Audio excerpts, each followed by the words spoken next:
कि के करतई फोन हमारा के करतई बतिया के करतई याद हमारा सारी सारी रतिया के करतई हमारा इंतजार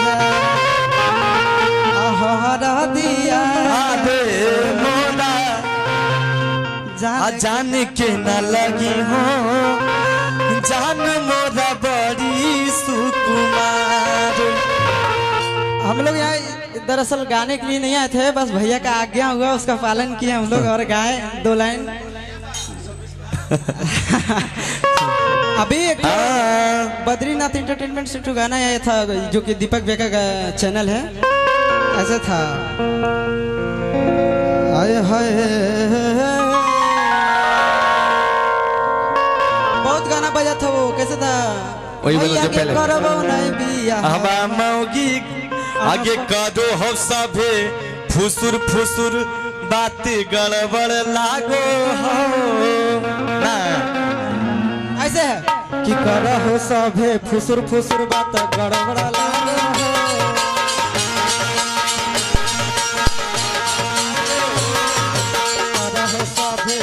फुसुर बात गड़बड़ लागो हो मैया के करबो नहीं बिया हवा मौगी गड़बड़ लागो मैया के बिया हवा मौगी गड़बड़ लागो।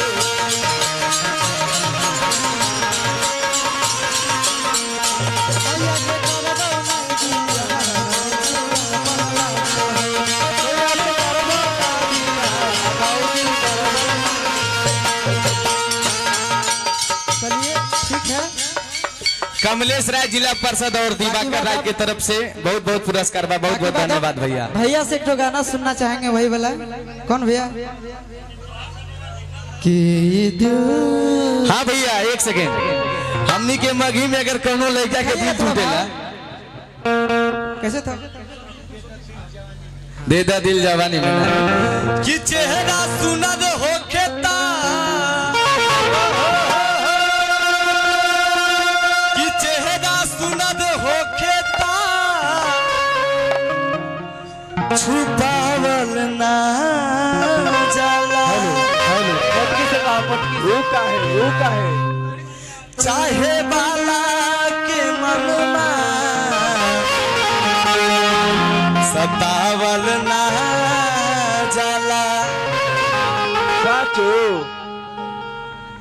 ई नजरिया के साभे पसंद करेला अपना आशिक के ऐसे डुबावल ना जाला।